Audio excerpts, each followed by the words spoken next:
Oke, baik. Assalamualaikum warahmatullahi wabarakatuh. Waalaikumsalam Waalaikumsalam warahmatullahi wabarakatuh. Izin ya Bunda, suara Melisa terdengar jelas? Jelas, Kak. Jelas. Alhamdulillah. Jelas. Oke, karena waktu sudah menunjukkan pukul 9:05, langsung saja kita buka acara kita pada pagi hari ini ya Bunda. Pertama sekali marilah kita ucapkan puji dan syukur atas nikmat Allah Subhanahu wa taala yang telah memberikan kita kenikmatan hidup dan selalu kuat. Semoga bunda-bunda semua yang ada di sini dalam keadaan sehat dan bahagia selalu. Amin amin ya rabbal alamin. Kali ini kita hadir di webinar dengan judul Peta Bakat Genetik Kunci Mengoptimalkan Masa Depan Anak. Nah, seru ya Bun, ini topiknya kali ini mengenai bakat. Ini saya mau nyapa-nyapa dulu nih Bunda yang udah hadir.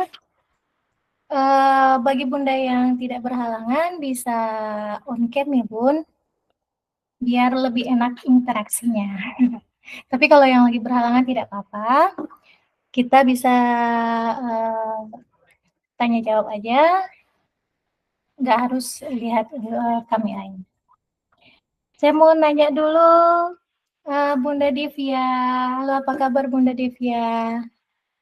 Halo Kak Melisa, Alhamdulillah baik. Ini saya izin tidak bisa off cam ya karena lagi nyuapin anak. Oh ya siap, nggak apa-apa Bun. Iya. Emang kalau pagi-pagi ini ibu-ibu pada ribet ya, apalagi yang punya balita. Ada ibu-ibu yang kerja juga. Terima kasih banyak sebelumnya kepada bunda-bunda di sini udah yang menyempatkan hadir untuk mengikuti webinar kita kali ini. Oke. Kali ini kita ngobrolnya santai aja Bun, tapi serius ya. Nah, kalau ngomong-ngomong mengenai bakat ini Bun, bakat itu sebenarnya menjadi PR yang besar ya bagi kita para orang tua. Sebenarnya kita udah tahu belum ya bakat anak kita ini di mana? Nah, bunda-bunda di sini kira-kira udah ada pada tahu belum anaknya punya bakatnya di mana gitu. Bunda Divya, anaknya usia berapa, Bun?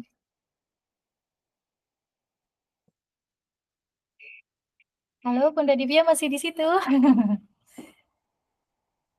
Oke, Kak, saya beralih dulu deh ke Bunda yang lain. Halo, Bunda Siti. Assalamualaikum, Bunda. Waalaikumsalam. Bunda nih apa kegiatannya sekarang nih, Bun? Di rumah aja, jadi ibu rumah tangga. Oh, jadi rumah tangga, Masya Allah. Anaknya ada berapa, Bun? Alhamdulillah baru satu. Satu. Usia berapa, Bun? Sekarang udah 4 tahun. Oh, 4 tahun. Nah, apalagi kalau anak usia 4 tahun itu kayaknya masih di ngawang-ngawang ya, Bu, ini anaknya bakatnya kemana gitu ya. Ya. Oke, nanti akan kita bahas sama narasumber kita lebih detail mengenai bakat genetik. Sebenarnya bakat itu asalnya dari mana sih gitu. Kadang kita bingung ya. Ada istilah bakat, ada istilah minat, ada istilah potensi. Nanti akan lebih dijelaskan detail sama narasumber kita. Narasumber kita itu bersama Bu Elsya, sudah hadir bersama kita. Saya sapa dulu. Assalamualaikum Bu Elsya, apa kabar? Waalaikumsalam, Kak Raisa. Alhamdulillah kabar baik. Nah nih Bu Elsya, kali ini kita mengangkat tema mengenai bakat. Kayaknya seru nih ya Bu, mengenai bakat. Banyak itu orang tua yang kadang anaknya, oh anak saya ini bakatnya di mana ya? Saya belum tahu nih, anak saya kok banyak kali minatnya ke sini, ke sini, ke sini. Nah, jadi nanti akan dijelaskan sama Bu Elsya lebih detail mengenai bagaimana cara kita memahami bakat, karakter, dan potensi yang ada pada anak kita. Oke. Karena hari sudah menunjukkan pukul 9.10, marilah kita mulai acara webinar ini. Sebelumnya kita berdoa dulu menurut agama dan kepercayaan masing-masing. Berdoa dimulai.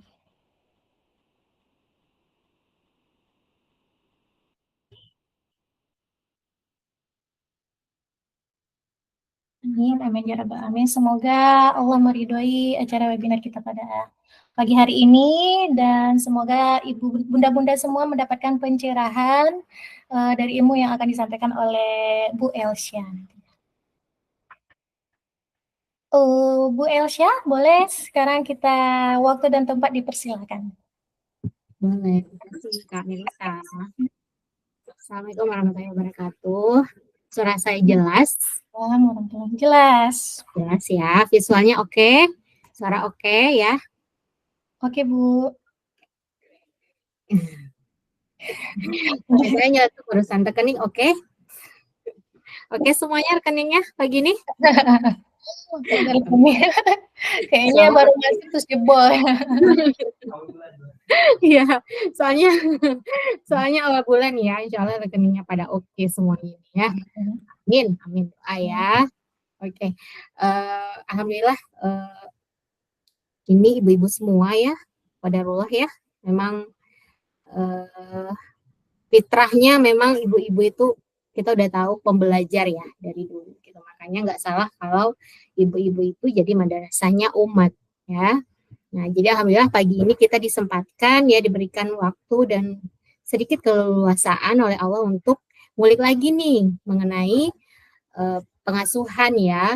Topiknya masih pengasuhan tapi poin khususnya itu mengenai bakat genetik dari anak-anak kita. Oke, mohon maaf sebelumnya nanti ternyata saya baru diinfo kalau di sini akan ada fogging. Baru aja diinfo gitu. Jadi kalau misalnya nanti ada suara-suara, silahkan diabaikan saja ya. Mudah-mudahan nggak terlalu bising ya nanti ya, ibu-ibu. Tapi kalau nanti seandainya bising, silahkan beritahu saya, nanti saya akan ulangi lagi. Oke, terima kasih. Oke, silahkan dimulai slide-nya Kak Melisa.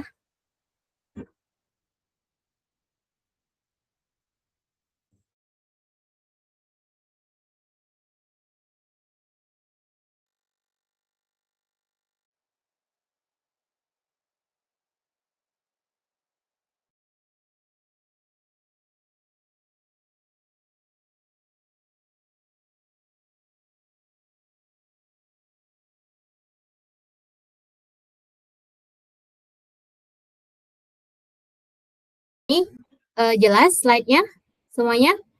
Oke ya, udah jelas. Mumpung ini insya Allah kita waktunya kurang lebih 1 jam ke depan ya untuk menjelaskan masalah ini dan agak ngebut. Jadi mohon untuk yang mau menyediakan alat tulisnya silahkan dan kalaupun ingin menyimak saja silahkan. Tapi semoga bisa fokus ya. Nah, hari ini topik kita itu adalah sebentar.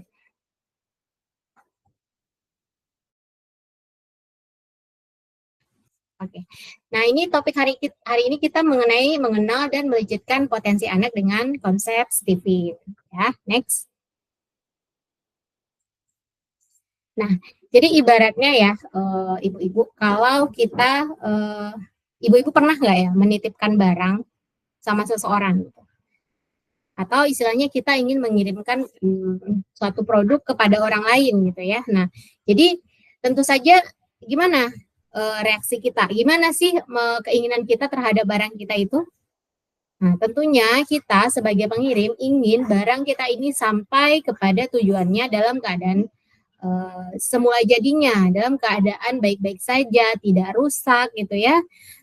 Nah, di sini ada kata fragile ya, kadang-kadang kita juga ditempelin fragile di situ gitu ya, anti pecah dan sebagainya. Itu semata-mata sebagai apa ya? Sebagai warning, sebagai petunjuk agar barang kita ini bisa sampai ke tujuan dalam keadaan baik-baik saja. Nah, analoginya seperti itulah ketika Allah menitipkan ya. Tentu tidak semata-mata seperti itu saja, tetapi harapannya kita mampu untuk menganalogikan saja gitu. Jadi istilahnya ketika Allah menitipkan kepada kita anak-anak gitu ya. Jadi Allah itu maksudnya apa sih ingin menitipkan anak-anak kepada kita? bagaimana sih Allah ingin kita mengawal tumbuh kembang anak kita ini hingga dewasa gitu ya. Apakah kita mampu untuk membersamai mereka, menemukan bakatnya gitu ya, mengasuh mereka secara fitrah, nyaman, bahagia gitu ya. Kemudian apalagi kalau dia udah tahu kenal dirinya, kita mampu menjadi namanya coach, mentor mereka untuk menghasilkan manfaat yang besar gitu ya di lingkungannya kelak gitu. Sehingga nanti apa? Sehingga kehadirannya itu benar-benar ada peran gitu. Nah, jadi itulah kira-kira peran kita sebagai orang tua. Ini sebagai apa? Sebagai ya ini istilahnya kurirnya ini. Amanah nggak kita untuk mengantarkan pesan ini, barang ini ke tujuannya, ya itu dari Allah dan nanti kita juga akan kembali kepada Allah. Gitu ya, ibu-ibu. Next. Nah, jadi poinnya setiap anak istimewa, setiap paketan istimewa gitu ya. Jadi nggak ada yang nggak istimewa gitu. Nah, istimewanya apa? Apa yang menyebabkannya istimewa? Yaitu keunikannya itu. Di mana keunikannya itu? Pada fitrahnya gitu ya. Jadi makanya kita sering dengar asuhlah anak itu sesuai fitrahnya. Fitrahnya itu apa sih? Nah, kata-kata fitrah ini kadang masih ngawang ya. Gitu. Kita maksudkan ya fitrahnya itu ya anak-anak itu mungkin senangnya emang main-main aja gitu ya. Ada anak-anak yang senangnya bahagia aja gitu ya. Tapi kita tuh ya anak-anak kita nggak bisa bedain mereka itu bahagianya itu gimana. Apakah dia cukup senang aja, apakah dia cukup emang dia bahagia, apakah dia cuman enjoy aja gitu ya. Anak-anak itu kan dia belum bisa ya meramal emosinya, menyampaikan emosinya dengan baik gitu. Kemudian apakah dia hanya diam aja, apakah diamnya itu berarti dia nggak mau, apakah berarti dia nggak nyaman gitu ya. Karena memang belum tumbuh gitu ya. Nah, disinilah peran kita sebagai orang tua untuk membantu mereka nih mengenali fitrahnya bagaimana gitu ya, mengenali bakatnya di mana gitu, mengenali dirinya gimana. Jadi beriring mereka besar nanti, mereka itu tahu, oh memang aku ini unik gitu. Sesuai di Quran juga disebutkan bahwa setiap insan lahir dengan pembawaannya masing-masing. Jadi memang akan seperti itu. Jadi jangan sampai nanti mereka jadi kayak, oh aku nggak sama dengan orang kebanyakan ya. Karena memang nggak apa-apa banget kalau kita itu nggak harus sama dengan orang-orang yang lain itu gitu ya. Jadi berbeda itulah justru terletaknya fitrah seseorang, gitu, seorang anak. Next. Nah, jadi kalau kita membahas tentang teori strata genetika ya, itu ada 5 stage ya, 5 tingkatan. Di antaranya adalah yang paling tinggi untuk strata genetik yang diturunkan gitu ya, itu adalah jenis kelamin ya. Jenis kelamin itu hanya ada pria dan wanita, laki-laki dan perempuan. Di Quran pun disebutkan ya. Jadi Allah menciptakan itu berpasang-pasangan ya, laki-laki dan juga perempuan. Jadi kita orang tua mesti mampu untuk memberikan pemahaman sama anak-anak kita bahwa jenis kelamin itu cuma ada 2, Allah ciptakan laki-laki dan perempuan. Jadi kita orang tua jangan sampai salah pemahaman itu, ya. Jadi jangan sampai mengasuh anak laki-laki dengan mungkin warna-warna yang feminim gitu ya, kemudian dengan cara-cara yang feminim, cara-cara mengasuh anak-anak perempuan gitu, atau sebaliknya jangan mengasuh anak-anak perempuan dengan cara laki-laki. Karena apa? Karena ini poin dasar ya, yang sempat mengikuti seminar yang minggu lalu kita paham bahwa genetik itu hanya sebesar 20%, tapi fatal kalau kita tidak mengenali yang 20% ini, karena lingkungan yang 80% itu bisa saja mempengaruhi seseorang ketika dia tidak mengenal dirinya gitu. Makanya sekarang wajar banget kalau sekarang jenis kelamin itu katanya ada sekitar 18 jenis. Nah, itu yang bahaya banget ya. Dan jangan itu dibenarkan gitu. Kalau kita sudah paham, kita perlu untuk berada di posisi yang tidak membenarkan itu. Ya, dengan ilmu yang sudah kita kuasai. Lalu yang kedua itu adalah mesin kecerdasan. Ya, mesin kecerdasan itu kalau di konsep Stephen ada 5 ya. Lalu nanti kita bahas di slide selanjutnya. Kemudian ada drive kecerdasan, introvert dan juga extrovert. Yang keempat itu adalah kapasitas hardware. Nah, ini IQ seseorang. Jadi, memang Allah menciptakan seseorang itu dengan IQ yang spesifik, IQ yang berbeda-beda.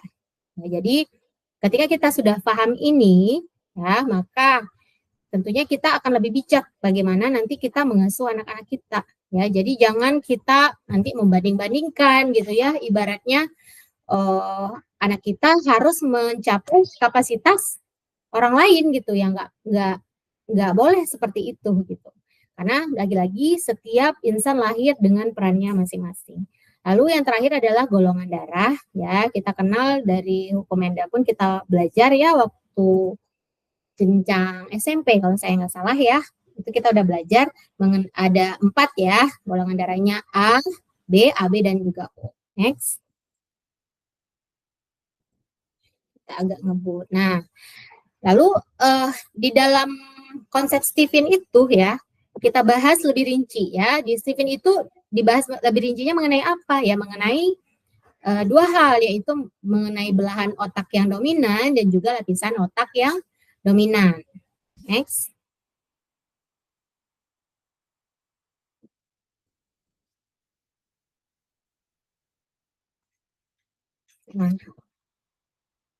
Nah, di mana ya di seminar yang lalu kita udah bahas kalau belahan otak dominan itu akan berpengaruh besar terhadap tadi strata kedua dari teori genetika, yaitu mesin kecerdasan. Sedangkan lapisan otak dominan, nah itu akan memegang kendali pada strata ketiga dari genetik, yaitu drive kecerdasan, seseorang gitu ya, drive kecerdasannya. Nah, sehingga ketika ini sudah dilakukan penelitian berkali-kali, kemudian terhadap banyak klien juga, ratusan ribu sampel gitu ya, maka disimpulkan bahwa teori Stephen yang dipakai hingga kini ya, itu teorinya insya Allah adalah teori yang simple, akurat, dan aplikatif. Kenapa? Karena teori ini yaitu fokusnya pada satu hal gitu ya, jadi fokus satu hebat. Pada apa? Pada mesin kecerdasan dan juga personality genetik seseorang gitu. Jadi kita tidak harus menguasai dan menerapkan banyak hal, banyak rumus, banyak jurus pada anak-anak. Jadi kita hanya fokus pada kelebihan-kelebihan yang memang menjadi fitrah dia secara genetik gitu, sehingga ketika dia menjalankannya maka anak-anak tersebut akan bahagia dan enjoy seperti itu ya. Nah, kemudian kita mampu untuk mengukur sistem operasi otak. Nah, ini nanti akan dibahas lebih lanjut, dan kelebihannya apalagi yaitu multi angle field ya. Jadi konsep Stephen ini saking aplikatifnya gitu ya, dia mampu untuk diterapkan pada berbagai bidang ya, misalnya pengasuhan, kemudian bisnis jelas, lalu apalagi metode belajar anak-anak, kemudian bagaimana komunikasi ya, hubungan suami istri gitu kan, bagaimana kita bersosialisasi juga, kemudian tidak menutupi kemungkinan juga pada human resource ya, pada suatu perusahaan. Jadi memang sangat luas ya bidang aplikasinya. Next.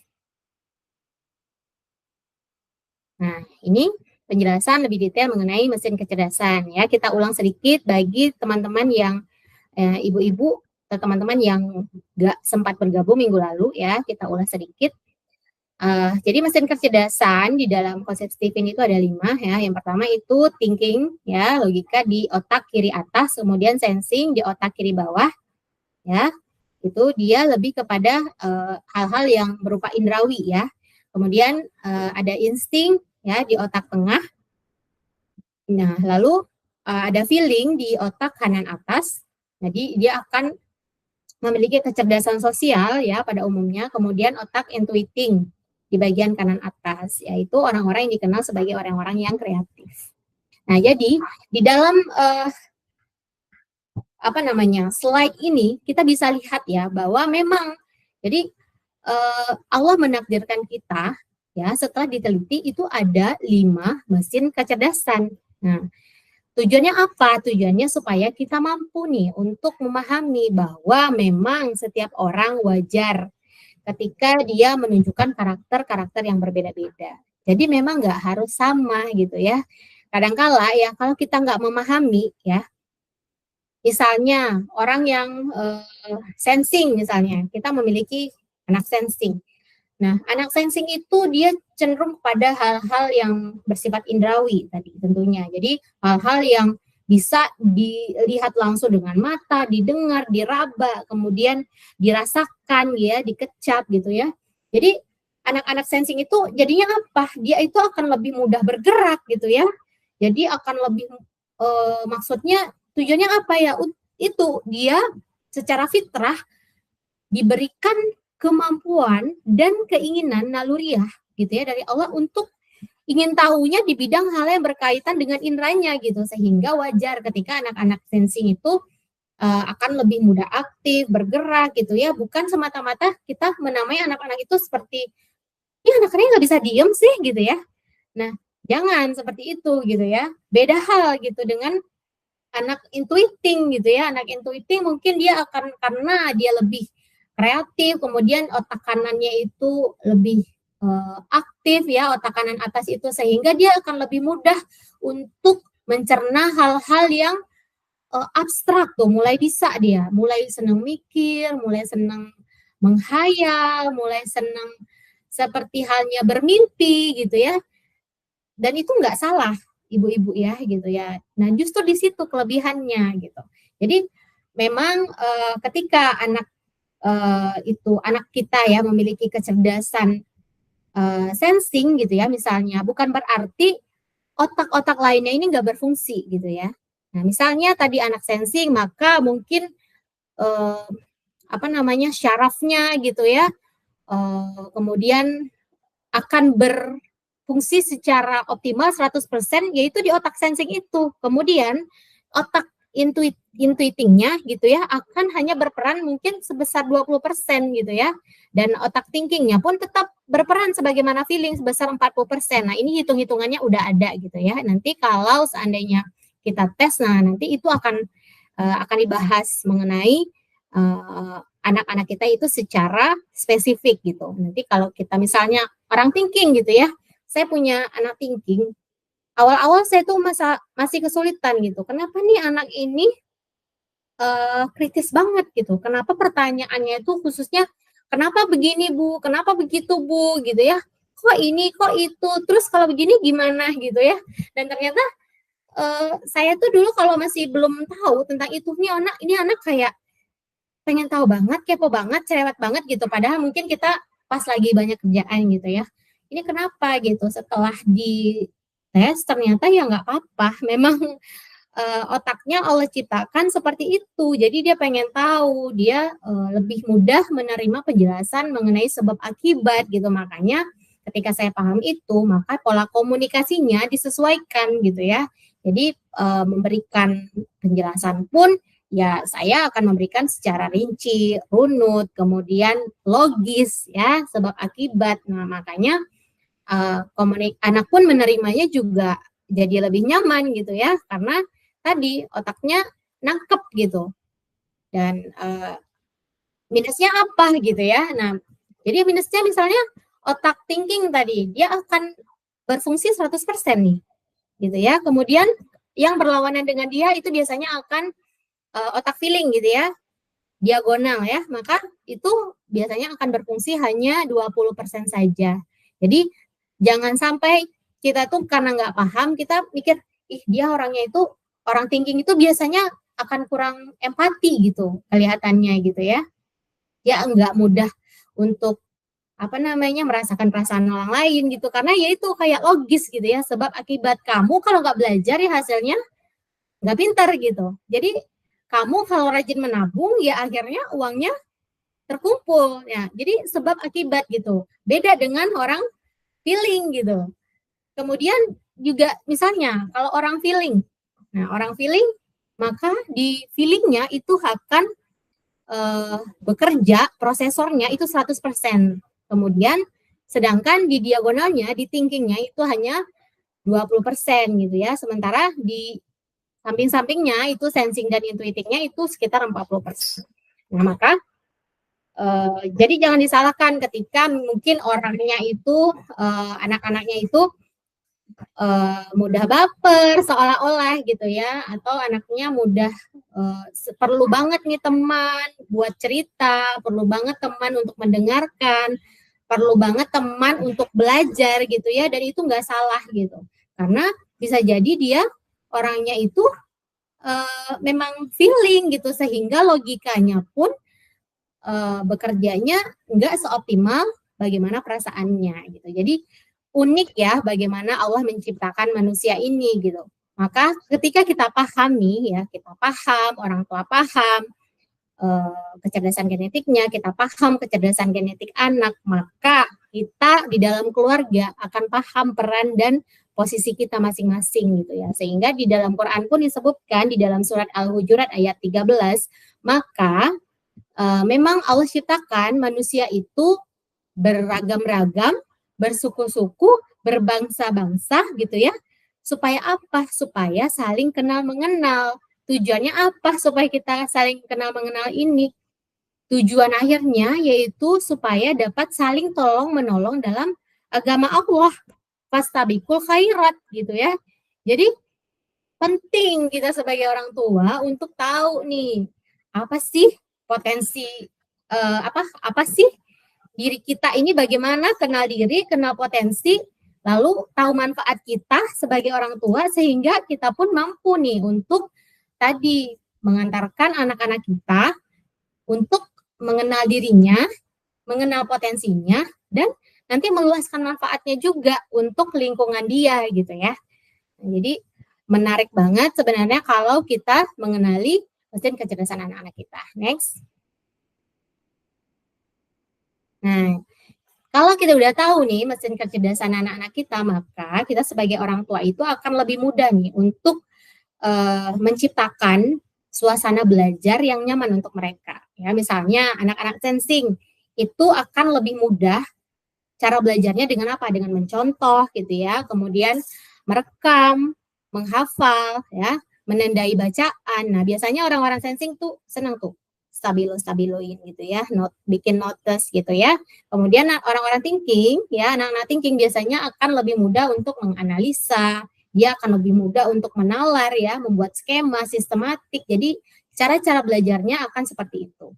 Lalu anak-anak intuiting, nah dia nanti akan lebih mudah untuk mencari ide gitu, membuat pola, imajinasi, analogi ya. Justru orang-orang intuiting ini mampu nih untuk belajar tentang hal-hal yang abstrak ya, yang tidak kasat seperti itu. Dan orang-orang feeling, dia senang untuk belajar ketika ada orang yang menemani, senang diskusi, senang mendengarkan ya, mempunyai bonding dengan orang lain. Nah, itu cara belajar yang efektif buat dia gitu. Nah, orang-orang insting, nah biasanya cara belajarnya itu cepat respon ya, mudah dia untuk belajar gitu ya. Kemudian dia senang merangkum ya, menyimpulkan, multitasking, sehingga apa, orang-orang insting ini dia mempunyai kelebihan untuk mampu melihat suatu gambaran secara keseluruhan. Seperti itu kurang lebih. Next.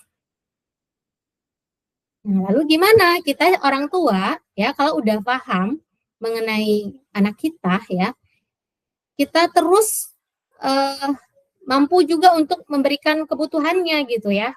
Jadi nggak cukup hanya tahu, nggak cukup hanya paham, tapi ketika kita udah tahu, paham, maka kita berikan tuh kebutuhannya bagaimana. Contohnya anak-anak sensing, kebutuhannya apa? Ya, kebutuhannya itu seperti materi ya, berwujud ya, seperti itu. Kemudian kita berikan dia fasilitas ya, berikan misalnya hadiah atau reward ya kalau dia berhasil. Kemudian kalau kita ingin anak kita mencapai kriteria seperti seseorang gitu ya, berikan dia contoh-contoh, berikan dia role model gitu ya. Lalu hadirkan pengalaman-pengalaman, misalnya nanti ibu-ibu bisa lihat YouTube tentang tokoh-tokoh sukses seperti itu ya. Lalu ajak bermain itu akan nge-charge energinya mereka gitu. Jadi dengan interaksi, karena kan tadi akan otomatis melibatkan si indera-indera yang mereka miliki juga. Lalu anak-anak thinking ya, kita sebagai orang tua harus apa gitu ya? Kita orang tua perlu untuk memberikan mereka wewenang. Kita perlu untuk memberikan mereka kepercayaan. Karena dengan kita berikan kepercayaan, mereka itu akan merasa pride-nya di situ gitu. Oh, ini amanah dari ayah ibu untuk aku melaksanakan ini gitu. Maka dia akan lebih akan lebih nyaman untuk mengerjakan hal itu. Lalu berikan alasan-alasan yang logis ketika kita menjelaskan ya. Nah, biasanya anak-anak thinking ini nantinya akan lebih cenderung mandiri mereka itu. Lalu mereka akan lebih taat pada aturan dan ngecasnya mereka itu dengan wisata alam. Ya, begitu melihat gitu ya, melihat tanda-tanda kekuasaan Allah di langit, di bumi gitu ya. Jadi memang seperti itu. Di Quran pun Allah bilang berkali-kali, maka tanda-tanda kekuasaan Allah akan tampak bagi orang-orang yang berpikir. Nah, jadi itu ciri-ciri orang-orang thinking gitu ya. Ketika nanti dia wisata alam, rihlah, maka dia akan mengamati, oh langit seperti ini, siapa yang menciptakan gitu ya. Bagaimana Allah menciptakan, bagaimana kejadiannya gitu ya. Maka itu akan ngecas fitrahnya dia. Lalu orang-orang intuiting biasanya itu menyenangi yang namanya kebebasan. Jadi kita orang tua berikan mereka sedikit kebebasan. Jangan terlalu strict mengasuh mereka. Terus beri mereka ide-ide yang membumi.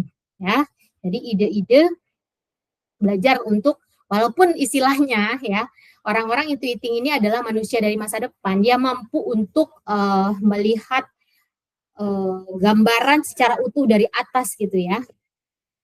Jadi tetapi orang-orang intuiting ini ya, ketika kita berikan ide-ide yang bumi gitu ya, dia nantinya justru akan lebih kreatif. Dia akan menciptakan hal-hal yang justru akan berbeda dari yang ada gitu. Kemudian berikan mereka kebebasan untuk ikut pentas karya di sekolah-sekolahnya ya. Beri mereka waktu ya, jeda untuk apa? Untuk hadir dengan dirinya sendiri. Orang-orang intuiting ini senang loh mikir dengan ngobrol dengan dirinya sendiri itu sangat menyenangi banget orang-orang intuiting ini gitu ya. Jadi dia senang sendiri itu dia senang, makanya orang intuiting ini nggak jarang disebut juga orang yang antisosial gitu ya. Karena bukan sebenar-benarnya mereka ingin menjauhkan diri dari lingkungannya, tetapi memang mereka itu nyaman aja, nggak ada masalah sendiri gitu. Teman sedikit tapi berkualitas, nah itu jauh lebih oke buat orang intuiting gitu ya. Jadi nggak masalah buatnya nggak banyak teman. Terus orang intuiting ini ngecasnya gimana? Ngecasnya yaitu nonton ya atau tidur. Jadi nonton, mungkin lihat film-film yang di dalamnya ada syarat makna pesan gitu ya. Kemudian mereka ini senang tidur karena tadi ketika mereka tidur itu imajinasi mereka, mimpi-mimpi mereka, bayangan mereka gitu ya tentang masa depan itu lebih kecas gitu ya, lebih ada ide-ide yang lebih kreatif buat mereka nantinya. Lalu orang feeling ya, biasanya itu orangnya akan lebih moody ya, tapi dia orang yang bersahabat, orang yang perhatian, dia senang didengarkan, dia kalau bicara butuh yang namanya kontak mata gitu ya.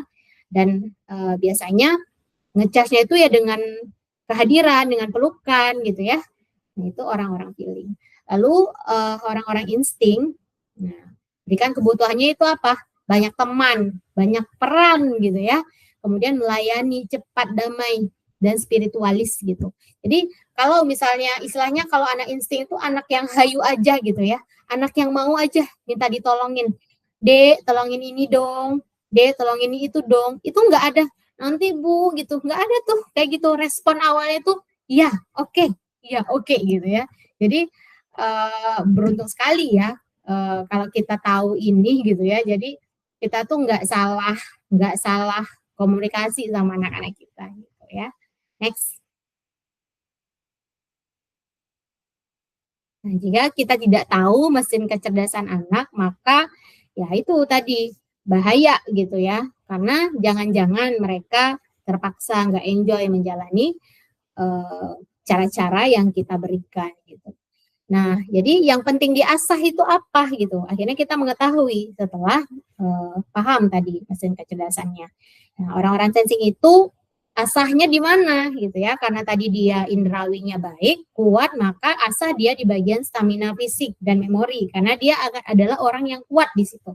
Dia kuat menghafal, dia kuat mengingat gitu ya. Asah di situ. Kemudian kuatkan dia di situ gitu. Kemudian orang-orang thinking dia akan kuat, perlu diasah di analisa dan hitungan. Nah, jadi dia senang tuh, otaknya tuh enjoy, akan dilumat dengan baik oleh mereka, nggak ada rasa terpaksa. Kemudian intuiting itu senang intuisi dan kreativitas ya, dia senang analogi, dia senang membayangkan, dia senang ide-ide, dia senang hal-hal yang kreatif seperti itu. Kemudian orang-orang feeling itu senang di bidang komunikasi dan leadership. Nah, jadi paparkan mereka pada hal-hal yang berbau komunikasi, berbau-bau leadership gitu ya, bermain, sosialisasi gitu. Kemudian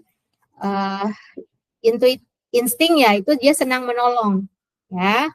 Kemudian ciri khasnya dia itu kecepatannya baik ya, karena tadi dia serba bisa, otak tengah, maka seluruh jadi instingnya itu akan 100%, kemudian otak-otak lainnya itu bekerjanya kurang lebih 50%. Jadi seimbang ya, sehingga orang insting itu tadi dia akan multitasking, maka dia senang peran ya, maka asah di situ. Berikan dia peran-peran yang mampu untuk menolong ya, karena dia itu akan gercep orangnya istilahnya. Jadi seperti itu kurang lebih. Next.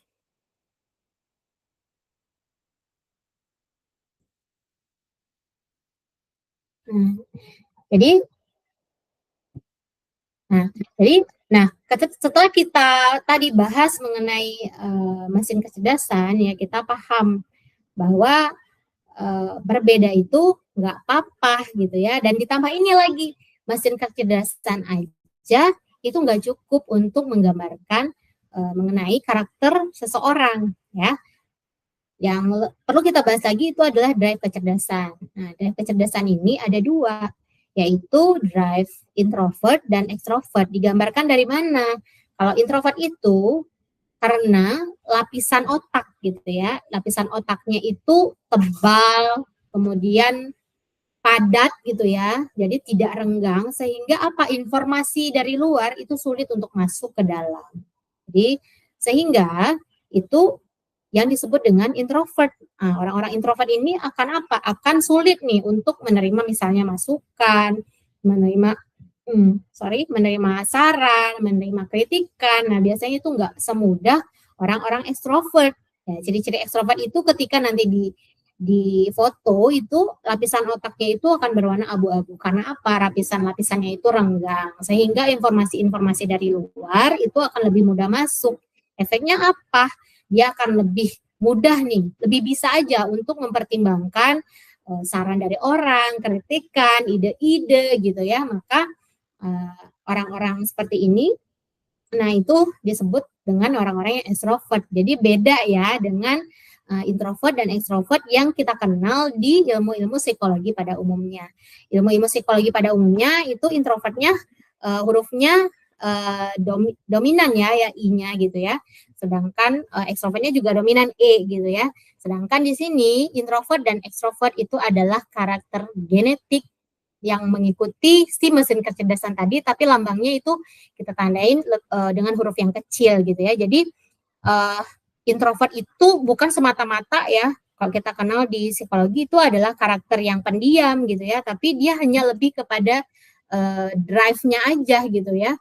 Artinya itu penggeraknya seperti itu. Jadi yang akan menggerakkan dia untuk mengambil keputusan. Kalau orang introvert itu yang menggerakkan dia itu justru yang dari dalam. Ya, maka kita perlu beri dia pemahaman ya, sehingga nanti dia tergugah tuh hatinya untuk bergerak. Sedangkan orang extrovert itu justru penggeraknya itu dari luar.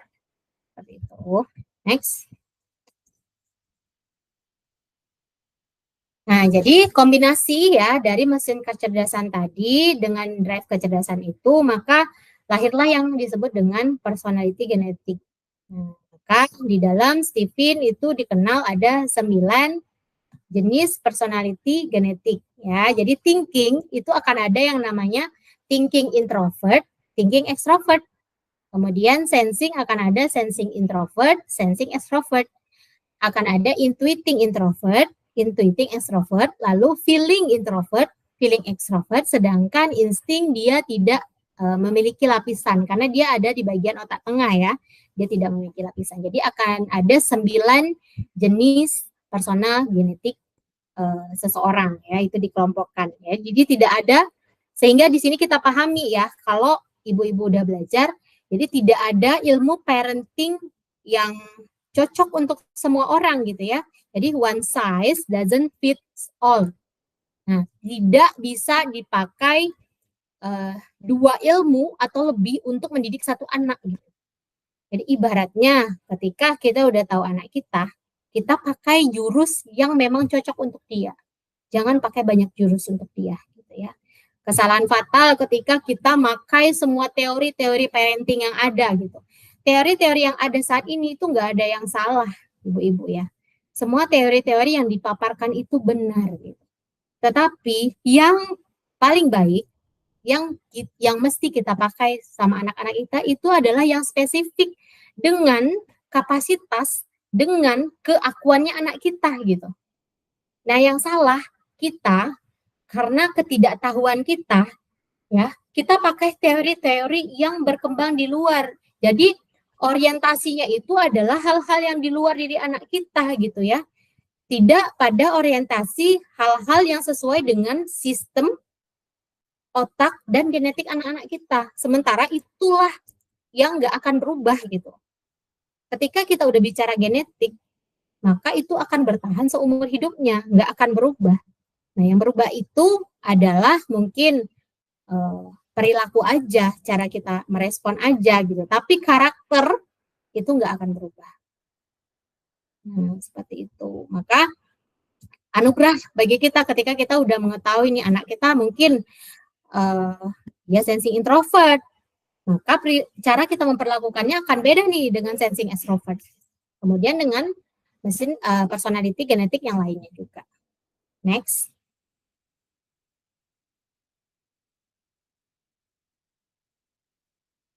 Nah, jadi perbedaan drive kecerdasan yang ada gambar tadi introvert dan extrovert itu ya, di mana ya, dari sumber mana? Yaitu dari sumber stimulinya. Ketika orang introvert, nah itu stimulusnya itu dari dalam dirinya. Jadi percuma kalau kita cerita terus, paparkan terus ya, tapi dia nggak paham gitu. Dia nggak paham, misalnya anak thinking itu perlu dipahamkan dia sebab akibatnya gitu ya. Ketika mungkin anak feeling ya, kita perlu karena dia memahami banget konsep menghargai anak-anak feelingnya, kita pakai cara-cara bagaimana dia itu terstimulus untuk tergugah terhadap orang, rasa menghargai, rasa empatinya gitu ya. Itu cara yang kita pakai gitu. Jadi percuma kita berbusa-busa gitu untuk menjelaskan sama orang yang introvert ini kalau dia dari dalamnya itu nggak tergugah gitu. Maka kalau untuk yang extrovert, kalau yang tadi introvert itu dia dari dalam, maka yang extrovert itu stimulusnya justru dari luar.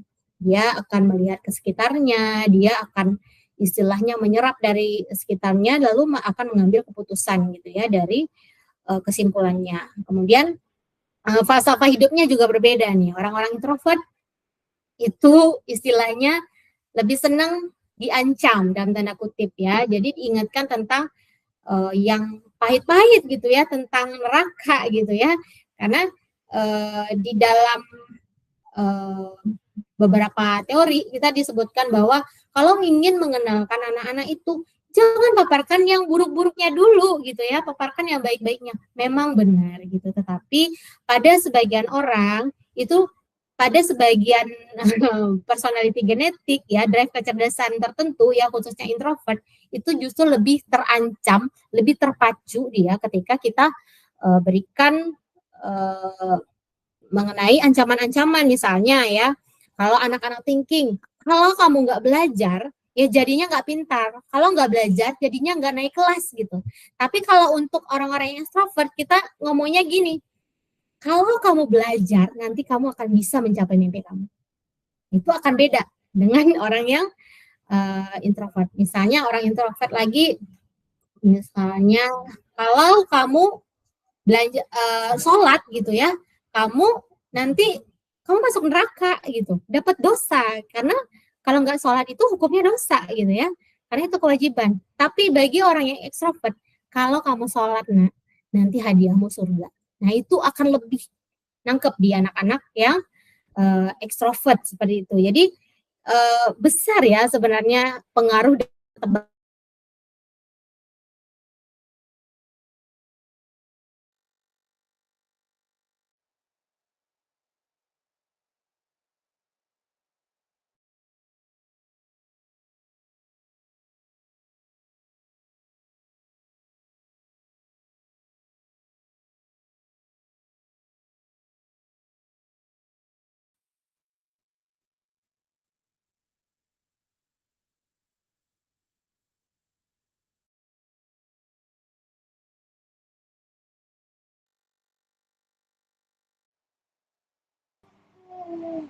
Mohon maaf, Bu, suaranya kemut.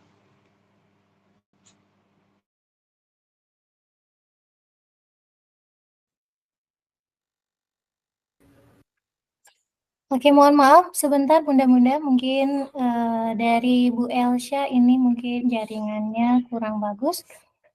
Suaranya nggak kedengaran ya Bunda? Oh, nggak kedengeran ya? Oh, udah. Dari sampai di mana ya tadi? Maaf. Iya, tadi nggak kedengaran. Nah, jadi dari cara memotivasinya dari sini ya. Saya ulang dari sini ya. Jadi sehingga karena perbedaan tadi, yang ketiganya yang perlu kita pahami cara memotivasinya untuk anak-anak introvert, karena tadi dia senang bukan senang ya, dia lebih mudah, lebih masuk itu ketika diancam, maka cara memotivasinya adalah ditantang. Ya, misalnya dikasih challenge, misalnya kamu kalau bisa sholat 5 waktu tepat waktu gitu ya, nanti ibu kasih stiker atau ibu kasih kamu free time untuk kita main bareng-bareng di luar gitu. Atau nanti kamu kalau berhasil 1 semester ini misalnya anaknya GTM lah atau belajar makan sayur misalnya. Kalau kamu berhasil nanti ibu kasih misalnya reward apa gitu ya. Nah, jadi dia senang ditantang gitu. Kalau misalnya kamu nanti ya pokoknya reward ya yang bisa yang kita sesuaikan dengan kebutuhan anak-anak kita gitu ya. Kalau misalnya dia lagi senang misalnya bikin karya mewarnai atau apa ya, mungkin kita bisa kasih reward hadiahnya yang dia senangi, mungkin alat mewarnai atau sebagainya. Kemudian anak-anak ekstrovert, nah itu dia lebih senang dimotivasi dengan difasilitasi. Nah, jadi memang dilengkapi saja kebutuhannya. Jadi peran orang tua di sini sebagai fasilitator gitu ya, beda dengan anak-anak introvert. Jadi peran orang tua ini lebih kepada kayak apa ya? Sebagai apa ya namanya? Mentor ya, seperti itu ya. Sedangkan anak-anak yang extrovert itu kita sebagai orang tua sebagai fasilitatornya. Next. Silakan Teh Divya. Diamanillah.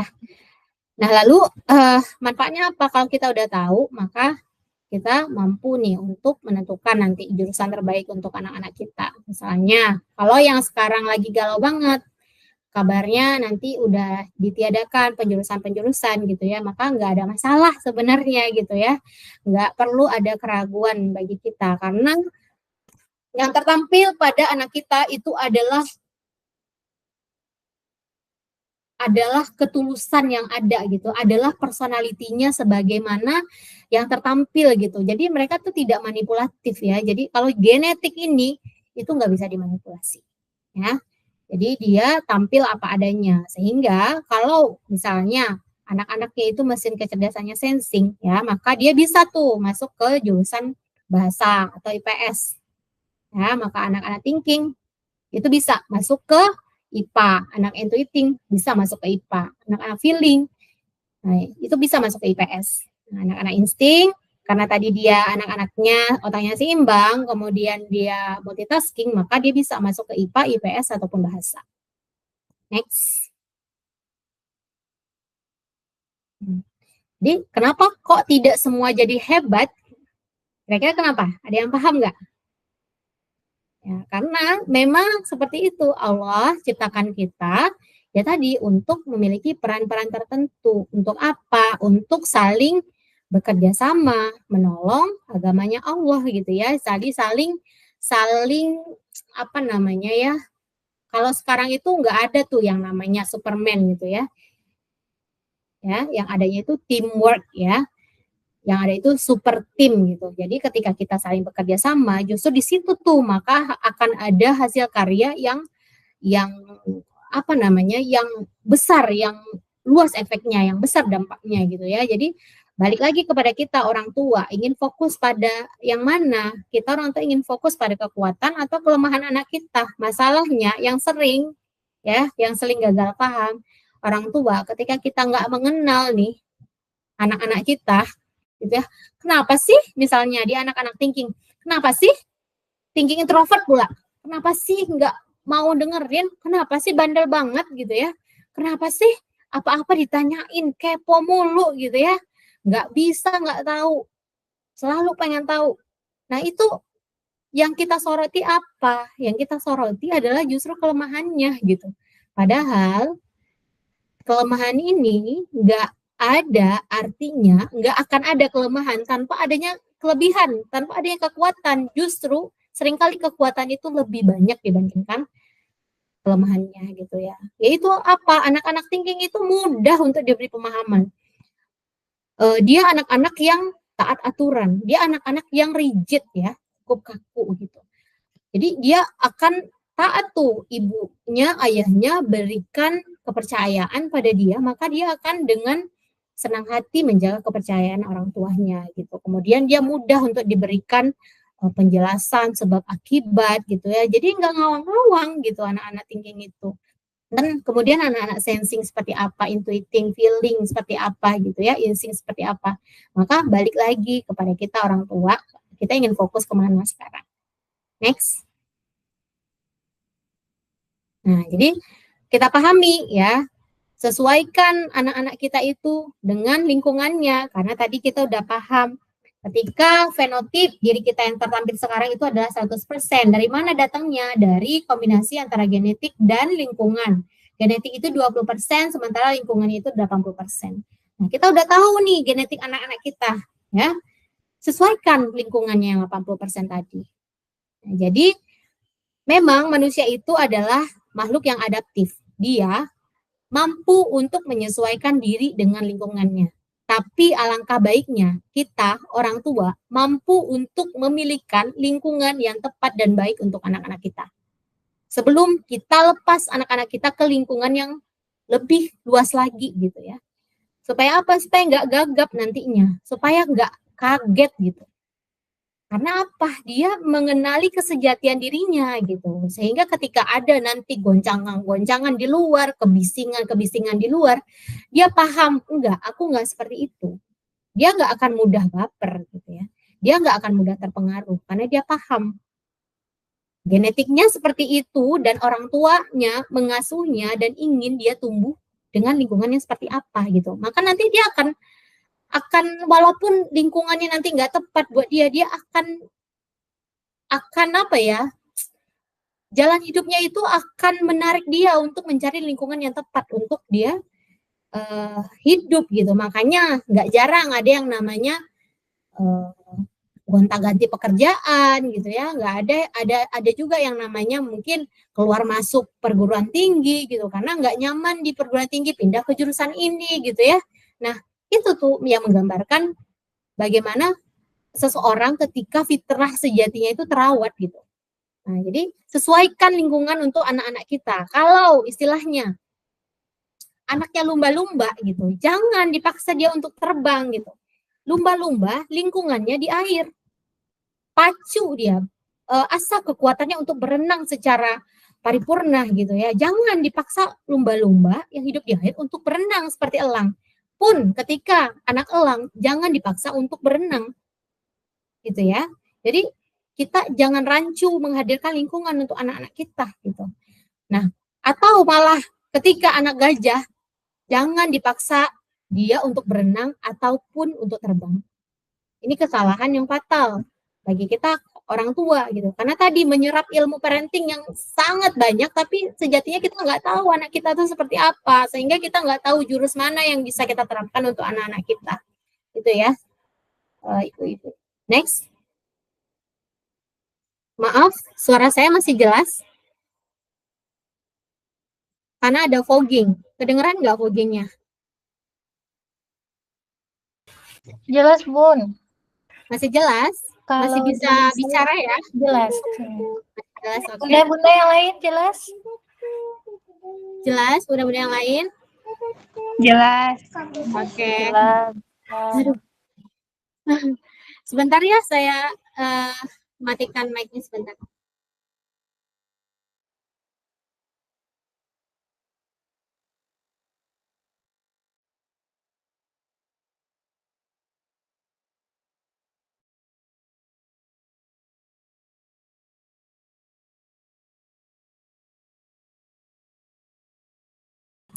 Oke, udah lumayan. Nah, jadi ya dari analogi lumba-lumba, burung elang dan gajah tadi ya, kita pahami ya bahwa memang tanggung jawab kita sebagai orang tua itu besar untuk menghadirkan lingkungan yang tepat untuk anak-anak kita sebelum mereka nanti terjun ke lingkungan yang lebih luas ya.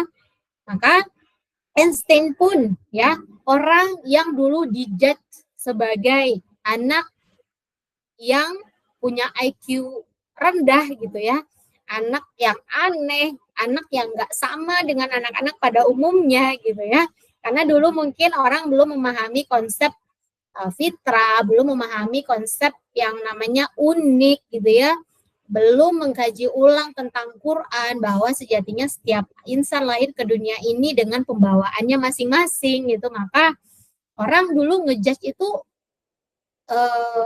secara general seperti itu gitu ya. Padahal Einstein sendiri pun ya itu nyebutin bilang kalau everybody is a genius. But if you judge a fish by its ability to climb a tree, it will live its whole life believing that it's stupid. Bahaya banget gitu ya. Jadi sejatinya setiap orang itu jenius. Jadi, tapi kalau kamu salah ngejudge ikan dengan kemampuannya untuk memanjat pohon, maka ikan itu akan ngejudge dirinya seumur hidupnya sebagai sosok yang bodoh. Bagaimana mungkin ikan yang habitatnya, lingkungannya itu di air, kita paksa untuk hidup di darat dan mampu untuk memanjat. Itu adalah kesalahan fatal gitu ya. Maka pahami pesan dari orang-orang terdahulu. Next.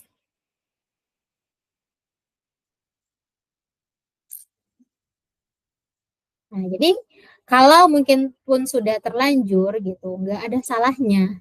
Kita itu selalu terbuka celah dan kesempatan untuk memperbaiki diri terus. Karena ya hidup ini kan terus berlanjut gitu. Walaupun misalnya ada yang namanya kesalahan pola asuh, ada yang namanya kesalahan parenting, maka selalu akan ada celah dan kesempatan untuk yang namanya reparenting gitu ya. Walaupun misalnya kita ada trauma gitu ya, selalu ada celah kesempatan untuk merilis trauma itu dan menanamkan pemahaman-pemahaman baru sama alam bawah sadar kita. Walaupun misalnya ada kesalahan pada saat kita memasak, keasinan, akan selalu ada cara untuk menetralkan lagi bumbu-bumbu yang ada gitu ya dengan menambahkan tambahan-tambahan secukupnya gitu. Maka jangan takut untuk berbuat salah karena sejatinya memang kesalahan itu awal dari perbaikan gitu ya. Nah, tapi bagi yang kita yang udah paham gitu ya, tentu kita nggak mau yang namanya mengulangi kesalahan untuk generasi selanjutnya gitu kan.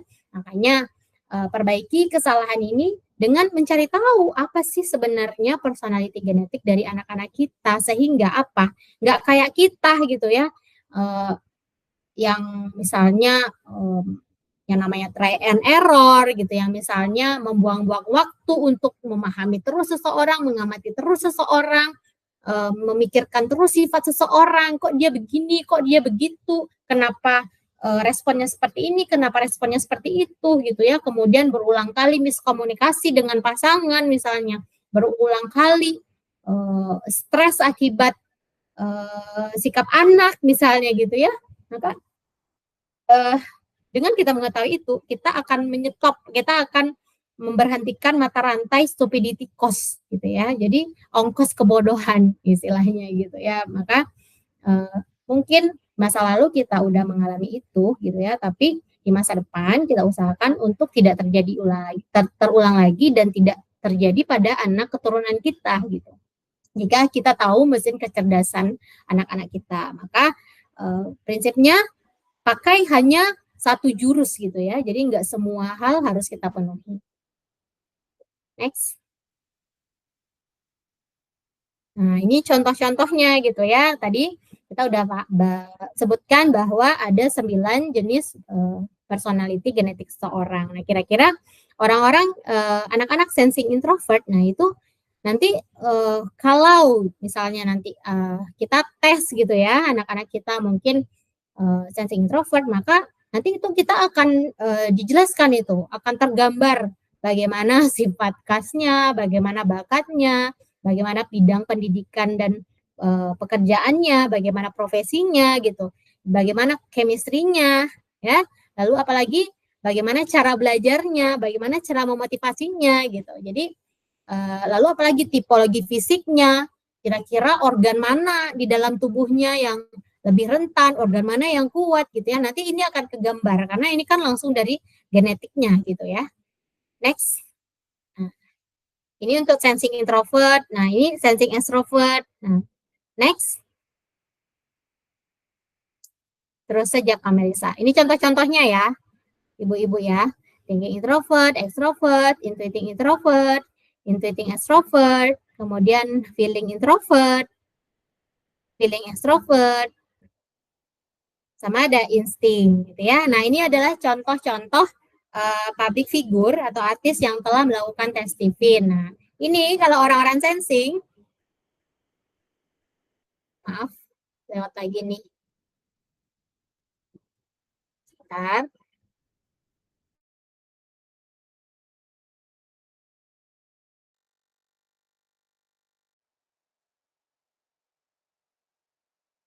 Oke.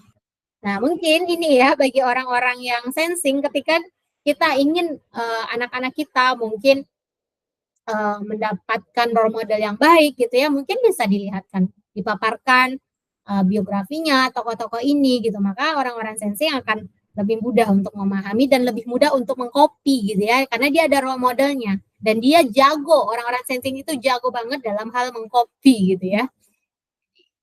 Kemudian contoh-contoh orang sensing introvert seperti Agim, Toko Wisnu gitu ya, sensing extrovert seperti Pak Ari Ginanjar ya. Kemudian Ustazah Fatia Khotib, Nikita Willy gitu ya. Thinking introvert contohnya seperti Raisa, Indra Bekti, dan lain sebagainya. Next. Ini untuk contoh-contoh role model dari thinking extrovert. Habib Rizik, Ria Ricis, Indi Barens, Tulus ya. Kemudian intuiting introvert ada M. Alvin, Larissa Cho, Cak Lontong gitu ya. Cak Lontong ini khas banget ya, karena orangnya kreatif banget ya. Kreatif banget ya, jadi jokesnya itu mahal. Jokesnya itu, candaannya itu nggak murahan gitu ya. Candaannya itu bahkan sering kali dipakai ulang oleh tokoh-tokoh lainnya gitu. Bahkan untuk apa? Bukan untuk bukan untuk menjatuhkan, tapi menyindir dengan cara berkelas gitu. Perhatikan deh guyonan-guyonannya Cak Lontong. Kemudian intuiting extrovert seperti Teh Nini ya, Sherly Anavita, Teh Peggy ya. Masih banyak lainnya. Lalu next. Nah, feeling introvert Ustadz Arifin Ilham, OSD ya. Ustadz Maulana. Nah, kemudian feeling extrovert ada Meli Guslow. Nah, makanya lirik-liriknya Teh Meli itu bisa kita rasain. Itu kalau udah orang feeling yang bikin lirik, itu ngena banget gak sih? Nah, jadi jago banget untuk apa tadi? Mengolah kata-kata, mengolah emosi seorang. Nah, itu jago banget Temeli ya. Kemudian insting ya otak tengah, contohnya Helmi Yahya, Ustadz Yusuf Mansur, Maudy Ayunda, ya, Nikta Gina gitu ya. Nah, ini orang-orang yang multitasking istilahnya. Jadi mudah masuk kemana-mana gitu ya, punya banyak keahlian gitu ya. Jadi kayak Maudy Ayunda, Nikta Gina gitu ya juga mampu untuk main film mampu gitu ya. Kemudian acting juga mampu, guyon juga mampu. Jadi dia bisa flip tanpa ada paksaan, jadi secara natural aja gitu. Next. Jadi kalau nih nanti bunda-bunda ingin tahu ya gimana sih cara berapa sih harganya untuk tes gitu ya. Kalau penasaran ya untuk satu orang, nah harga tes Stephen yang tadi kita akan jelaskan secara utuh yang gambaran yang sudah kita jelaskan sebelumnya, satu orang itu akan kena 650.000 satu orang ya. Sementara kalau 2 orang atau lebih itu dapat diskon 10%. Nah, itu akan dapat apa aja? Ya, itu akan dapat langsung datang ke lokasi kami untuk tes ya ke kantor gitu, atau bisa juga ada layanan home service gitu ya, dengan uang transport menyesuaikan nantinya gitu. Kalau misalnya ayah dan ibu atau bunda-bunda ingin tes langsung, silakan datang ke tempat kami. Tapi kalau misalnya ada 1-2 orang yang mungkin lokasinya jauh, nanti kami akan carikan promotor terdekat dengan lingkungan bunda-bunda gitu ya, jangan khawatir. Atau misalnya nanti bunda-bunda ingin kami yang melayani juga bisa, akan secara kolektif misalnya ya nggak apa-apa, misalnya ada 10 orang, 15 orang gitu ya, mungkin lokasi kelompok pengajiannya, kelompok arisannya, ya nggak apa-apa, di luar kota kami mungkin bisa sambangi ke luar kota gitu. Nah, nanti akan dapat apa aja? Akan dapat sertifikat hasil tes berupa PDF ya, kemudian akan dapat juga e-book. Nah, dan nggak tertutup juga akan dapat buklet penjelasan yang akan kami print sendiri nanti untuk bunda-bunda baca bersama keluarga. Lalu akan dapat apa lagi? Konsultasi selama 45 menit per orang ya. Jadi mind map tadi yang bunda-bunda udah lihat ya, akan dijelaskan dan diberikan keterangannya oleh promotor setelah bunda-bunda melakukan tes ya, mungkin anaknya nanti, maka akan dijelaskan tuh nanti bagaimana personality anaknya, bagaimana kriteria kesehatan, kriteria fisiknya gitu ya, kemudian organ yang kuat bagaimana, kemudian pendidikannya bagaimana, kekuatannya di mana, kelemahannya di bagaimana, dan sebagainya gitu. Next. Nah, jadi apa manfaatnya gitu ya, bonusnya apa gitu ya, bonusnya tuh insya Allah banyak banget gitu ya, setelah tadi akhirnya kita bisa menguak personality genetik anak-anak kita gitu ya, kita mampu untuk memilihkan pendidikan yang baik, lingkungan yang baik, kemudian cara menstimulusnya bagaimana, kemudian bagaimana memberikan challenge-challenge yang tepat untuk mereka. Tapi hasilnya itu gimana? Hasilnya itu satu kali tes untuk seumur hidup, jadi nggak akan berubah. Beda dengan tes-tes psikologi pada umumnya gitu ya. Saya saja dulu di bulan pertama saya sebelum mengajar, saya itu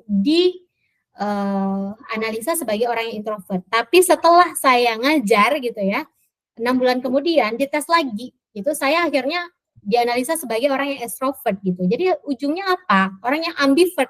Kenapa ambivert? Ya karena tadi sebenarnya manusia itu memang Allah bekali untuk mampu beradaptasi, tapi beda. Introvert dan extrovert di psikologi umum beda dengan tadi introvert dan extrovert yang kita bahas di konsep Stephen. Paham ya? Karena itu tadi drive kecerdasannya gitu ya, bukan sifat yang tergambar gitu. Nah, drive kecerdasan ini sifatnya itu permanen. Sama juga dengan mesin kecerdasannya ya. Beda dengan Stephen ya. Jadi satu kali tes di Stephen itu insya Allah hasilnya nggak akan berubah. Ya. Nah, jadi dengan kita mengetahui kenal diri anak kita, tahu potensi anak kita, ya kita mampu untuk melejitkan gitu ya potensi anak kita dengan konsep Stephen. kurang lebih seperti itu. Next. Nah, apakah Stephen ini hanya untuk anak aja gitu ya? Enggak gitu ya. Jadi Stephen ini bisa dirasakan manfaatnya tidak hanya untuk mengetahui potensi bakat atau minat anak. Namun dengan konsep Stephen ini kita bisa mengetahui kepribadiannya, bidang pendidikannya, pekerjaan yang selaras dengan potensi, cara belajar, potensi penyakitnya, kemudian pola asuh yang tepat, rekomendasi jodoh. Nah, ini hal yang menarik gitu ya. Kemudian pola komunikasi yang cocok dan masih banyak lagi gitu ya. Jadi ya itu, bahkan sampai ke rekomendasi jodoh gitu. Jadi kita mungkin nggak mau anak kita mengalami yang namanya stupidity cost seperti kita gitu ya. Jadi nggak aneh juga gitu ketika kita tahu nih misalnya mesin kecerdasan anak kita, misalnya anak kita yang perempuan itu sensing gitu ya, tapi maka dia akan memiliki chemistry yang baik untuk orang misalnya thinking gitu ya, maka skornya akan 4 sempurna gitu ya, maka komunikasinya akan langgeng gitu kan. Kemudian mispersepsi, miskomunikasinya juga akan kurang gitu ya. Dan seterusnya itu kita juga bahas di konsep Stephen. Nah, seperti kisah seorang dokter ya gitu. Kita ada rekan dokter, kemudian dokter ini nggak pada akhirnya gitu ya, lama-kelamaan nggak bisa tidur gitu ya, kemudian udah diusahakan minum obat tidur dari yang paling rendah sampai yang paling tinggi, tapi tetap ujung-ujungnya nggak bisa tidur. Pada akhirnya itu menghasilkan trauma dan sakit tersendiri di layer fisiknya dia gitu. Pada akhirnya kenapa? Orang kan nanya-nanya, ini kenapa gitu ya? Dan ternyata untuk menjadi dokter gitu ya, kemungkinan itu nggak bisa orang-orang yang feeling, gitu. Karena orang yang feeling itu akan berat gitu menjalani profesi yang logis seperti itu. Dokter tentu dia akan belajar yang namanya rigid ya, sebab akibat. Kalau kamu rajin sering merokok misalnya, kamu akan kemungkinan sakitnya berhubungan dengan paru-paru dan sebagainya gitu. Kemudian perokok pasif akan lebih mudah 4 kali terserang penyakit dibandingkan perokok aktif gitu. Maka untuk orang-orang feeling ini berat. Akhirnya apa? Rekan dokter itu kayak nggak bisa tidur, ke bawah. Gimana caranya konsumen saya ini, klien saya ini, pasien saya ini udah sembuh belum ya? Kok klien saya ini, pasien saya ini nggak datang-datang lagi? Gimana kabarnya gitu ya? Sampai separah itu gitu ya. Jadi kalau kita tahu, maka kita akan lebih nyaman untuk memilih pekerjaan dan profesi yang cocok untuk kita. Kemudian kayak kisah seorang dosen ya, saya pernah sebutkan di webinar sebelumnya ya, beliau ini adalah orang yang feeling gitu ya, sehingga senang untuk bahasa cintanya itu ya kayak menemani, mendengarkan cerita, curhat gitu ya, senang deket-deketan sama pasangannya gitu. Tapi kemudian ketika pasangannya itu tidak merespon gitu ya, misalnya surat cinta yang ditulisnya dengan baik, dibingkai dengan indah, tapi malah merespon bagaimana bentuk bingkainya gitu ya, bukan bahasa cintanya gitu, maka itu akan nyebabin baper nih untuk si feeling ini gitu. Padahal sejatinya dia nggak ngerti bahasa cinta pasangannya itu sebenarnya bukan tadi kata-kata yang indah, kata-kata yang dari hati, justru mungkin reward gitu ya, bingkisan yang indah, hadiah yang disenangi gitu, seperti itu gitu. Makanya penting buat kita untuk mengetahui personality genetik kita gitu ya, pada akhirnya kemudian pasangan kita dan juga anak-anak kita gitu. Sampai di sini alhamdulillah. Jadi pada akhirnya konsep Stephen itu bisa untuk diaplikasikan ke keluarga kita. Sampai di sini bahasan materi saya kira-kira. Next, coba Kak Melisa. Nah ya, sampai di sini terima kasih atas waktunya. Semoga ibu-ibu paham ya gitu kenapa mungkin kegambar juga ke diri kita masing-masing ya. Kenapa mungkin kita ada yang baperan, kenapa mungkin kita susah move on, kenapa mungkin kita begini begitu ya, mungkin kurang lebih tergambar dari sifat-sifat yang tadi ya. Tapi untuk lebih pastinya kita akan ketahui nanti lebih jelasnya setelah kita melakukan tes seperti itu. Oke, saya kembalikan lagi ke Kak Melisa. Oke, baik. Terima kasih Bunda Elsya. Ini manggilnya lebih enak Bunda nih. Bunda Elsya, terima kasih atas pemaparannya. Jadi ini menarik sekali ya, Bun. Ternyata kita termasuk anak-anak kita itu punya rancangan tersendiri dari Tuhan gitu. Kita Iya. sebagai orang tua tugasnya ialah membantu anak-anak kita untuk menemukan, mengenali karakter siapa dirinya, apa potensinya, apa bakatnya. Itulah tugas kita sebagai orang tua. Karena itu adalah hadiah terbesar yang bisa kita berikan untuk anak kita ya, Bun. Betul. Nah, baik, untuk 15 menit sampai 30 menit ke depan mungkin kita diskusi dulu. Ada pertanyaan dari bunda-bunda, bisa ditanyakan langsung ke Bunda Elsya. Boleh yang mau bertanya, raise hand.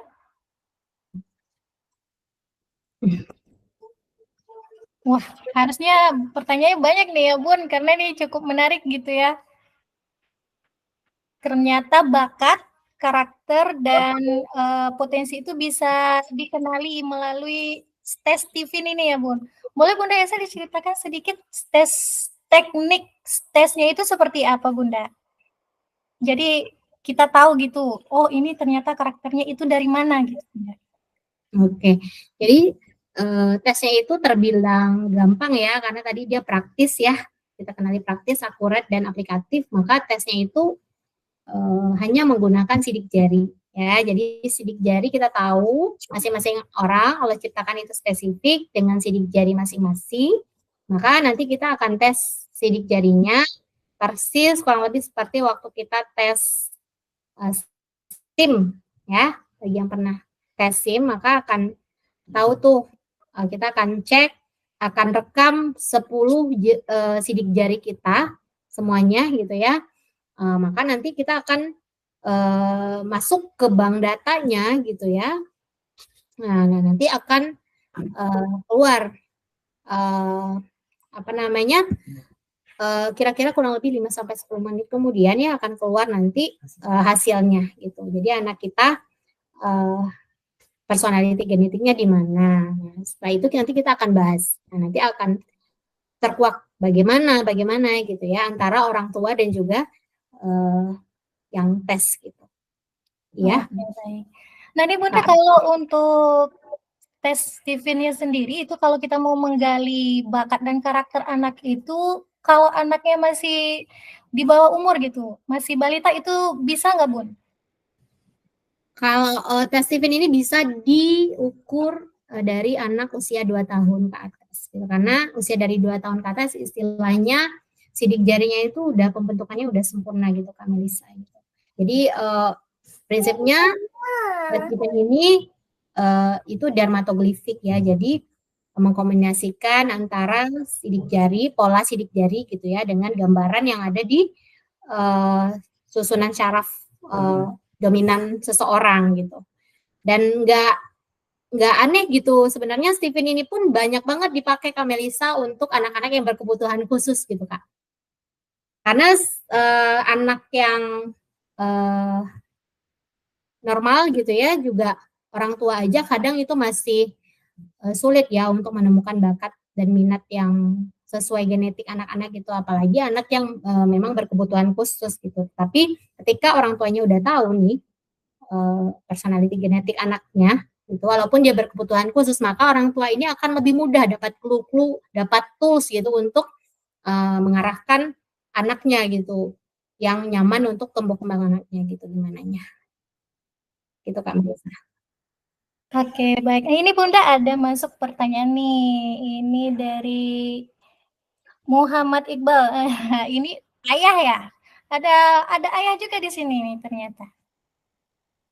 Boleh Kak Asri sebelumnya udah angkat tangan dulu. Oh, izin bertanya. Apa hubungannya sidik jari dengan bakat ini? Nah iya, jadi dari Mas Iqbal tadi ya. Nah, jadi sebenarnya tadi dermatoglifik tadi itu adalah ilmu yang mempelajari hubungan antara tadi lapisan sidik jari, pola sidik jari seseorang dengan susunan saraf pusatnya seseorang gitu. Jadi sudah ada jadi pola-polanya itu sudah ada dan sudah dipelajari gitu. Hingga kini ya pola-polanya itu sudah dipelajari, sampelnya itu sudah mencapai sekitar 600.000 lebih orang gitu. Jadi pola-pola tersebut dipelajari, dibikin rumusan. Memang dari webinar sebelumnya ya kita udah jelaskan sebenarnya Stephen ini dermatoglyphic ini tidak serta-merta ada saja gitu ya.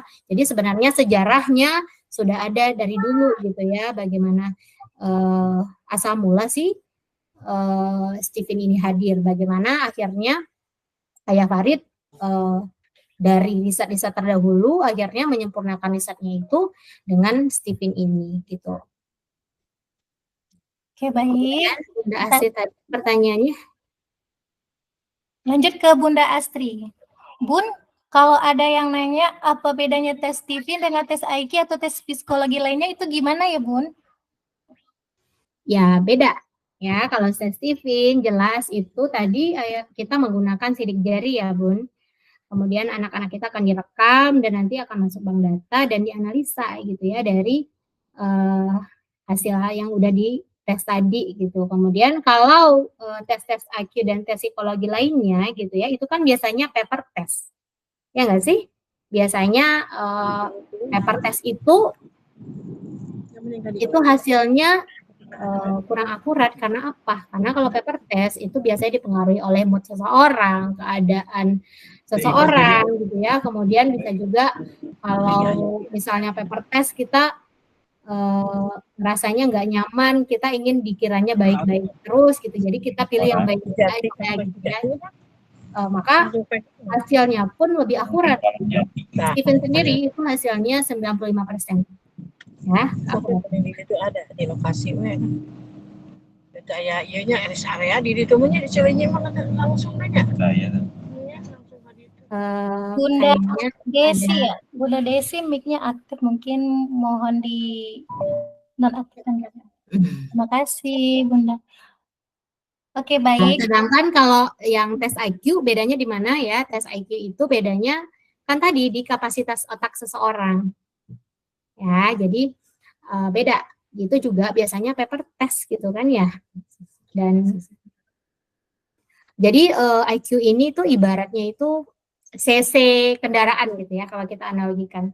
Jadi cc kalau di motor ya cc berapa? 200 cc, 220 cc. Jadi itu kapasitas otaknya. Sebenarnya kalau dipahami simpelnya semakin besar kapasitas seseorang, maka kemampuan dia untuk lebih ibaratnya mengembangkan saraf-sarafnya gitu ya.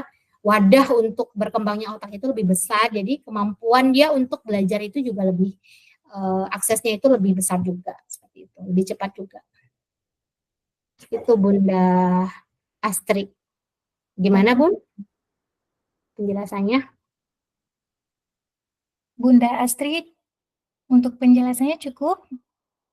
Kita lanjut ke Bunda Siti ya. Bunda Siti izin bertanya, untuk tes Stephen apakah tersedia di seluruh wilayah Indonesia?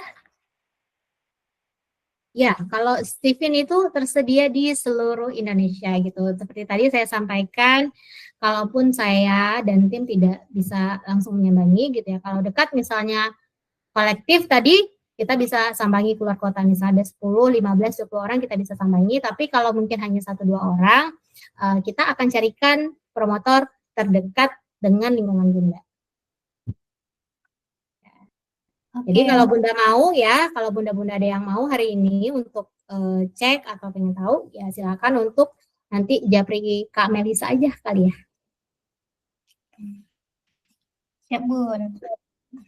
Lanjut ya Bun, ini dari Bunda Desi, ini tadi udah ditanyakan ya, sejak usia berapa tes Stephen dapat dilakukan? Nah ini izin saya menjawab, itu dari usia 2 tahun ya Bunda Elsya. Iya, benar. Dan mohon maaf lagi, apakah ada kolerasi antara psikologi tes atau tes IQ dengan tes Stephen? Tadi juga sudah dijelaskan Bunda Elsya ya, bahwasanya tes IQ itu juga tetap mempengaruhi ya Bun? Ya, kita di awal kita udah belajar bahwa sebenarnya tadi itu kapasitas otak seseorang itu masuk dalam strata genetik ya. Ya, kurang lebih ada di dalam strata genetik. Dia ada bahasan tersendiri gitu. Tetapi ketika kita mengetahui konsep Stephen, kita lebih mudah nih. Bagaimana kita tahu misalnya IQ anak kita mestinya 130, 127. Tetapi kenapa nih anak kita ini nggak mudah untuk belajar gitu ya? Kenapa nggak sama seperti orang anak-anak yang IQ-nya tinggi misalnya? Coba kalau nggak salah di slide ketiga deh Kak Melisa.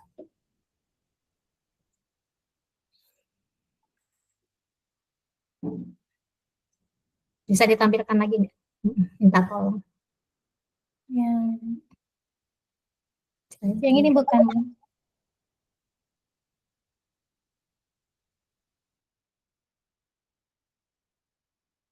Yang bagian ini, Bun? Belum muncul, Kak. Oh ya, sebentar.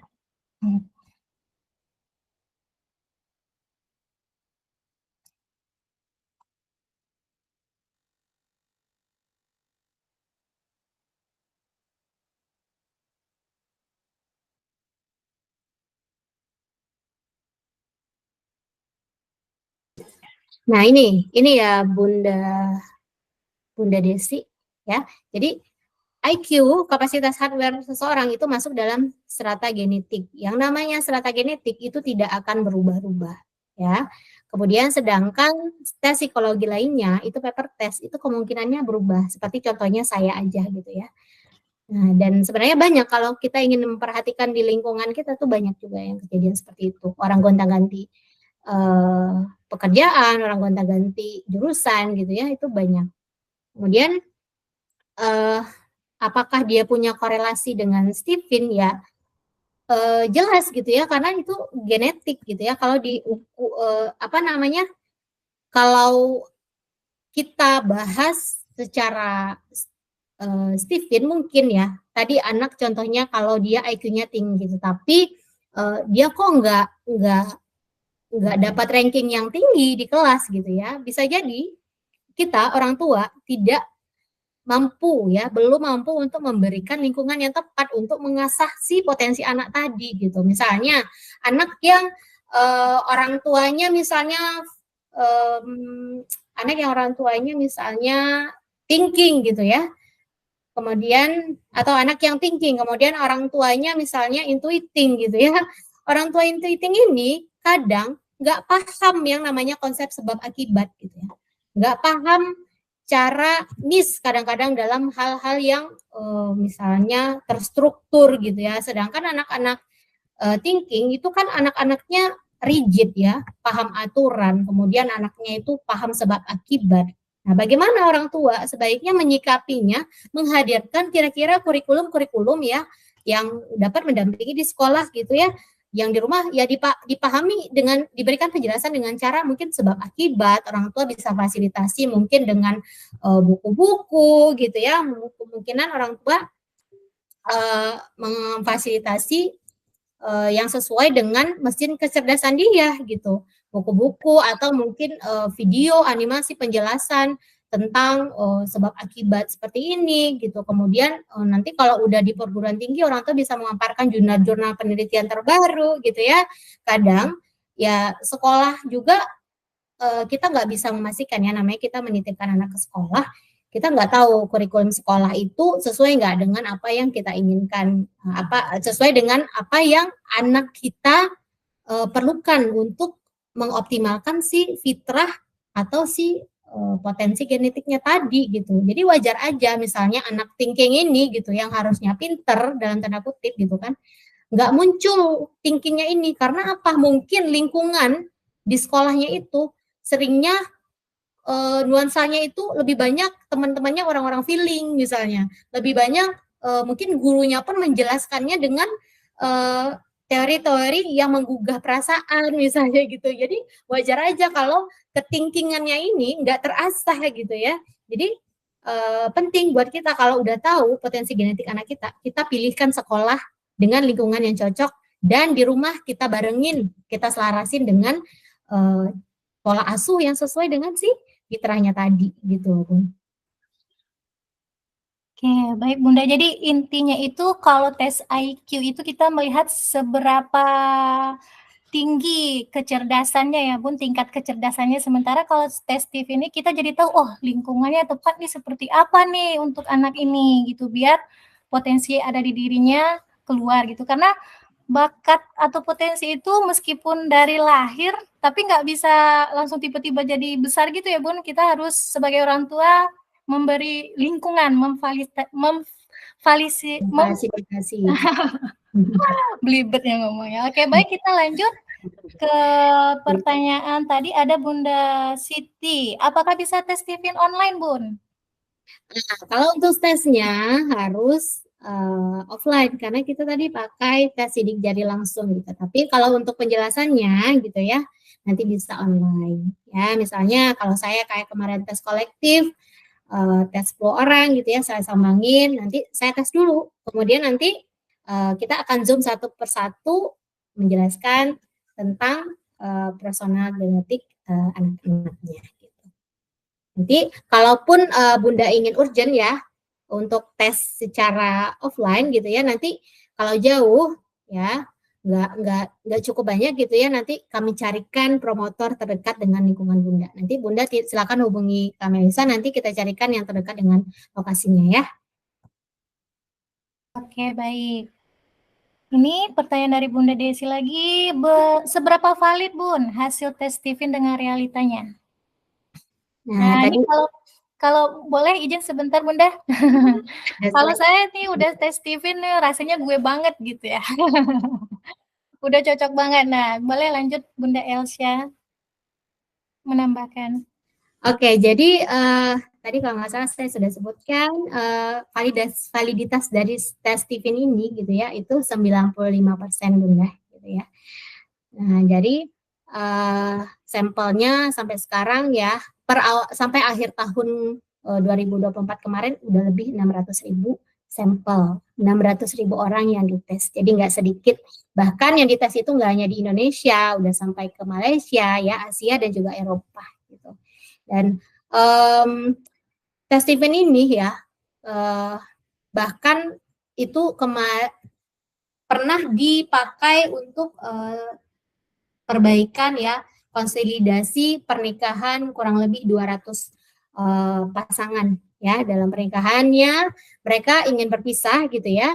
Kemudian setelah dilakukan tes Steven gitu ya, akhirnya mereka itu jadi lebih tahu, oh ini aku banget, oh ini pasangan aku seperti ini. Akhirnya mereka mempelajari lagi, mengenal lagi, memperbaiki komunikasi lagi, dan izin Allah ya, dari 200 sampel itu ya, alhamdulillah 200 sampel lagi. Dari 200 pasangan yang mengajukan gugatan cerai itu, alhamdulillah izin Allah 185 orang lagi pasangan itu Allah izinkan untuk rujuk kembali gitu ya. Dan ini tadi sampelnya udah 600.000 lebih per 2 Januari 2024 kemarin. Jadi validitasnya 95%. Gitu Bun. Oke, baik. Dari Bunda-Bunda ada yang ingin ditanyakan lagi? Cukup? Mungkin untuk webinar kita kali ini kita cukupkan sampai di sini. Nanti kalau ada pertanyaan lagi, Bunda bisa japri ke admin, bisa japri atau langsung menulis pertanyaannya di grup WhatsApp yang sudah kita sediakan. Oke. Oke. Terima kasih Bunda Elsya. Kamel. Boleh enggak? Gimana Bun? Foto dulu. Oh ya, untuk dokumentasi.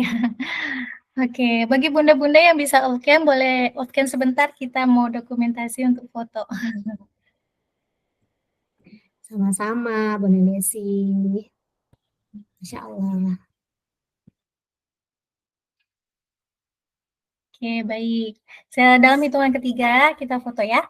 1, 2, 3. Oke. Sekali lagi, 1, 2, 3.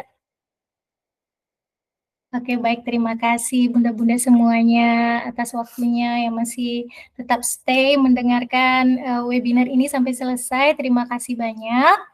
Dan saya mohon maaf jika ada salah kata. Dan bagi yang mau tes Steven bisa langsung hubungi saja ke adminnya. Nanti akan diarahkan sama adminnya. Oke Bunda, saya akhiri. Assalamualaikum warahmatullahi wabarakatuh. Waalaikumsalam warahmatullahi wabarakatuh. Makasih banyak Kak Melisa. Makasih banyak. Sikra. Terima kasih kembali. Assalamualaikum warahmatullahi wabarakatuh. Waalaikumsalam. Sekolah ini mah malah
Hmm.